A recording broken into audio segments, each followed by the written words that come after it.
हिंदी कहानियाँ स्टोरी वाला। औलाद का मोह। दिलीप और सुधांशु नाम के दो भाई थे। दिलीप की शादी कावेरी के साथ हुई और सुधांशु की शादी माया के साथ। शादी के बाद दोनों भाई अपनी अपनी पत्नी के साथ खुशी खुशी रहा करते थे। दोनों भाइयों के परिवार एक ही घर में रहता था। साथ में खाना, साथ में घूमना, कुल मिलाकर दोनों भाइयों का परिवार खुशहाल परिवार था। कुछ सालों के बाद दिलीप की पत्नी कावेरी को एक बेटा हुआ। भैया, आज मैं बहुत खुश हूँ। चाचा बन गया हूँ मैं। हाँ भाई साहब, इस बच्चे के घर में आने से तो रौनक आ गई है। मैं सबको बताऊंगी कि मैं तो चाची बन गई हूँ, चाची। तुम दोनों कितने अच्छे हो। हमारे बच्चे के आने से ऐसे खुश हो रहे हो जैसे ये बच्चा तुम्हारा ही हो। बस भैया, अब आपका बेटा इस दुनिया में आ गया ना, हम भी कोशिश करेंगे कि हमारा भी बच्चा जल्दी से इस दुनिया में आ जाए। और फिर आपका और हमारा बच्चा दोनों मिलकर दिन भर घर के आंगन में खेला करेंगे। कितना मजा आएगा ना। सच कहती हो माया, मैं भी उसी दिन का इंतजार कर रही हूँ जब तुम्हारी भी गोद भर जाएगी और मेरे बेटे को एक छोटा भाई या बहन मिल जाएगी। 1 साल बीत जाता है। दिलीप और कावेरी का बेटा अब 1 साल का हो चुका था, लेकिन सुधांशु और माया की कोई औलाद नहीं होती। माया, लगता है कि हमारी जिंदगी में बच्चे का सुख ही नहीं है। ऐसा क्यों कहते हैं? दिलीप भाई साहब का बेटा भी तो हमारा ही बेटा है ना। तुम्हारी बात बिल्कुल ठीक है माया, लेकिन फिर भी हमारा खुद का एक बच्चा होता तो कितना अच्छा होता।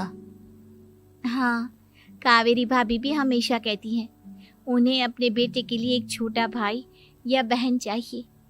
लेकिन देखिए ना, हमारी तो किस्मत ही कितनी खराब है। हमारे तो सारे ट्रीटमेंट भी फेल हो चुके हैं। डॉक्टर ने भी साफ साफ कह दिया है कि तुम कभी माँ नहीं बन सकती।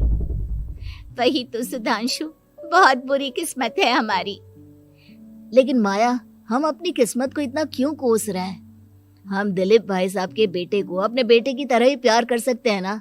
हाँ जी, बिल्कुल सच कहा। मैं भी वैसा कर सकती हूँ। चाची हूँ, उसे छोटी माँ का प्यार नहीं दूंगी क्या? कुछ दिनों के बाद दिलीप का एक दोस्त दिलीप से मिलने के लिए आता है। अरे क्या बात है दिलीप, बधाई हो बधाई। और घर तो काफी बड़ा है तुम्हारा। वैसे तुमने अपने बेटे के बारे में क्या सोचा है? भैया, और क्या सोचेंगे, बस उसे पढ़ा लिखा कर अफसर बनाएंगे, उसकी पढ़ाई पर खर्च करेंगे। अरे भाभी, आपकी तो इतनी सारी प्रॉपर्टी है, आपको किस बात की चिंता? ले देकर एक बेटा ही तो है। अरे नहीं दोस्त, तुम गलत समझ रहे हो। इस घर में मैं और मेरा छोटा भाई दोनों रहते हैं। इस घर का आधा हिस्सा मेरे छोटे भाई का है। अच्छा, कितने बच्चे हैं तुम्हारे छोटे भाई के? भैया, उनके साथ ना कुछ प्रॉब्लम है। मेरी देवरानी कभी माँ नहीं बन सकती। अरे फिर किस बात की चिंता? अरे मैं तो कहता हूँ अपने बेटे के भविष्य के बारे में सोचिए ही मत। बस ये घर उसके नाम करवा दीजिए। देखिए, आपके भाई का भी कोई बच्चा नहीं है तो सब कुछ आपके बेटे को ही मिलना चाहिए। लेकिन ऐसा करना क्या सही होगा? अगर उनका बच्चा नहीं है तो क्या हुआ? ये घर आधा उनका है, उनकी जो मर्जी है वो करे। अरे कैसी बात करते हो? उनकी कोई औलाद नहीं है, वो क्या करेंगे प्रॉपर्टी अपने नाम रखकर?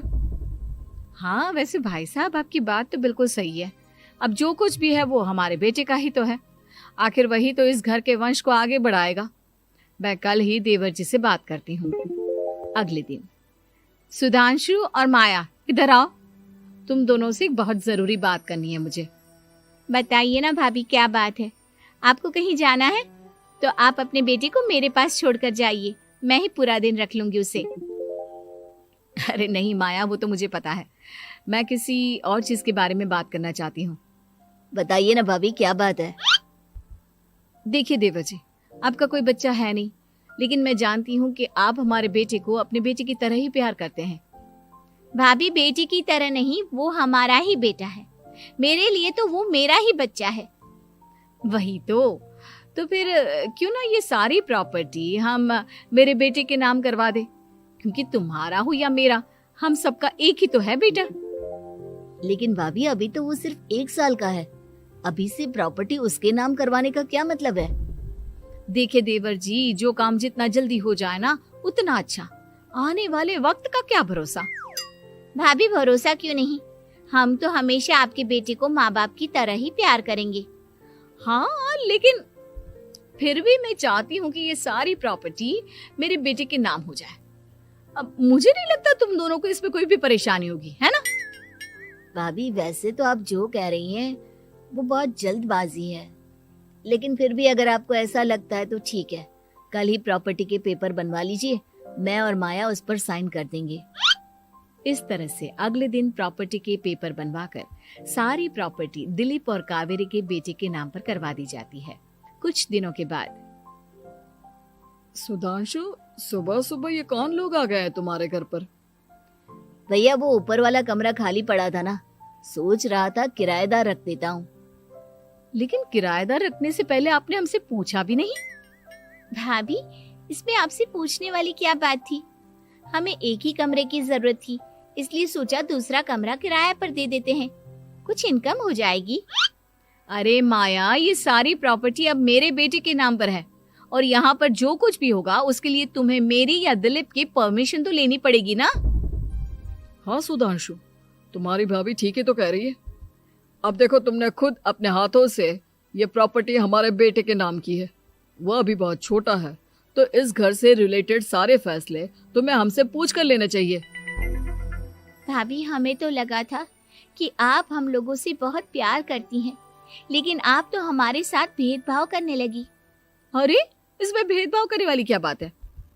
और मैंने कौन सा तुमसे कुछ गलत मांग लिया? अरे ले देकर मेरा बेटा इकलौता इस पूरे वंश का वारिस है, सब कुछ उसके नाम है। तुम्हें इस बात से जलन क्यों हो रही है? भाभी माया को जलन नहीं हो रही, वो तो बस ऐसे ही कह रही थी। सब जानती हूँ मैं, इसकी खुद की तो कोई औलाद पैदा नहीं हुई, बस इसीलिए जब देखो तब मेरे बेटे पर बुरी नजर डालती रहती है। देखो माया, कावेरी तुमसे बड़ी है, वो जैसा कहती है वैसा करो। और वैसे भी इस घर पर अब तुम लोगों का कोई अधिकार नहीं है, वो तो हम लोगों की भलाई समझो जो तुम्हें अभी तक यहाँ रहने दिया है। भैया आप इतने कैसे बदल गए? इस प्रॉपर्टी ने आपके दिल से हमारे लिए प्यार पूरी तरह खत्म कर दिया है क्या? इसी तरह वक्त बीतता जाता है और देखते देखते दिलीप और कावेरी का बेटा प्रणव 25 साल का हो जाता है और उसकी नौकरी लग जाती है। पापा आज मेरा अपॉइंटमेंट लेटर आ गया है, मैंने सिंगापुर में जॉब ज्वाइन कर ली है। लेकिन प्रणव, विदेश में नौकरी करने जाने से पहले तुम्हें कम से कम अपने मम्मी पापा से एक बार पूछना चाहिए था ना। इसमें पूछने वाली क्या बात है माँ, मैं सिंगापुर जाकर जॉब करना चाहता हूँ तो करना चाहता हूँ। देखो प्रणव, हमने तुम्हारे लिए इतनी सारी प्रॉपर्टी यहाँ पर रखी हुई है, उन सब का क्या होगा? यहाँ रहो, बिजनेस करो। सॉरी पापा, मैं यहाँ रहकर कोई बिजनेस नहीं करने वाला, और ये जितनी भी प्रॉपर्टी आपने मेरे लिए संभाल कर रखी है ना, ऐसे ही किसी को दान में दे दीजिए, क्योंकि मैं सिंगापुर से वापस इंडिया आकर कभी नहीं रहने वाला। दिमाग खराब हो गया है तेरा, जानता नहीं तेरी वजह से हमने तेरे चाचा चाची से लड़ाई करके पूरा घर तेरे नाम करवा दिया था। हाँ तो ऐसा करने से पहले आपको सोचना चाहिए था ना। और मम्मा, मैं तो वैसे भी उस वक्त 1 साल का था, मेरा इस मैटर से कोई लेना देना नहीं है। कैसी बात कर रहा है ये लड़का? अरे तेरी वजह से अपने छोटे भाई से दुश्मनी लेकर बैठा हूं मैंने तो उसे घर से भी निकाल दिया। जानता नहीं तू, बाजू वाले घर में एक छोटा सा कमरा किराए पर लेकर रहते हैं तेरे चाचा चाची, और ये सब मैंने तेरे लिए किया। देखिए पापा, आपने जो कुछ भी किया अपने लिए किया। मैंने आपसे कब कहा था कि मुझे ये प्रॉपर्टी और घर चाहिए? और वैसे भी अपने भाई के साथ इस तरह का बिहेव करके आपने कोई अच्छा काम तो किया नहीं। तू सही कह रहा है बेटा, हमने तेरे चक्कर में अपने छोटे भाई जैसे देवर और बहन जैसी देवरानी को इस घर से निकाल दिया। बहुत बड़ी गलती हो गई मुझसे। ठीक है मॉम, तो अब आप अपनी गलती सुधारो, लेकिन मुझे तो फॉरेन जाना है, मैं वहीं जाऊंगा। अब आगे क्या करना है ये आपका डिसीजन है। और प्रणव सिंगापुर जॉब करने के लिए चला जाता है। कुछ दिनों के बाद जब दिलीप और कावेरी को अपनी गलती का एहसास होता है तो वो सुधांशु के घर पहुंचती है। सुधांशु, माया, हमें माफ कर दो, हमसे बहुत बड़ी गलती हो गई। क्या हुआ भाभी? आज इतने सालों के बाद अब हम गरीब लोगों के घर क्या करने आई हैं? भाभी, हमने तो खुशी खुशी अपने भतीजे को सब कुछ दे दिया, अब हमारे पास कुछ भी नहीं बचा है। भाई, मुझसे बहुत बड़ी गलती हो गई। जो तेरे जैसे भाई को मैंने प्रॉपर्टी के चक्कर में घर से निकाला और जिसके लिए मैंने ये सब कुछ किया, वो खुद ही विदेश चला गया। भैया भाभी, जिस बेटे के लिए आपने हम लोगों को इतनी तकलीफ दी, आपस के प्यार को बिगाड़ा, जब वही आपसे दूर चला गया तो आपको इस बात का एहसास हुआ। लेकिन माफ कीजिए, अब हम आपके साथ रहने के लिए उस घर में नहीं आ सकते। नहीं नहीं माया, ऐसा मत कहो, मुझसे बहुत बड़ी गलती हो गई। प्लीज वापस चलो, मैं वो घर फिर से तुम्हारे नाम कर देती हूँ। भाभी, मैं उस घर का क्या करूंगी? किसके लिए? मेरा कोई बच्चा नहीं। मैं तो बस जिंदगी भर आप लोगों के साथ प्यार से रहना चाहती थी। प्रणव को अपने बेटे की तरह प्यार करना चाहती थी, लेकिन आपने मुझसे वो अधिकार छीन लिया। भाभी और भैया, एक सवाल पूछना चाहता हूँ आप लोगों से। जो बच्चा कुछ ही दिन पहले दुनिया में आया हो, जिस बच्चे के भविष्य का आपको पता ही ना हो, उसके लिए अपने पुराने रिश्तों को तोड़ देना, अपने सगे रिश्तेदारों से दुश्मनी मोल लेना, उनके साथ झगड़ा करना, उनकी बेइज्जती करना, क्या ये सही है? कम से कम हमें सही वक्त का इंतजार तो करना चाहिए ना। सिर्फ प्रॉपर्टी के लिए अपने सगे भाई को घर से निकाल दिया, वो भी अपने 1 साल के बेटे के लिए। क्या ये वाकई में सही था? जवाब दीजिए मेरी बात का।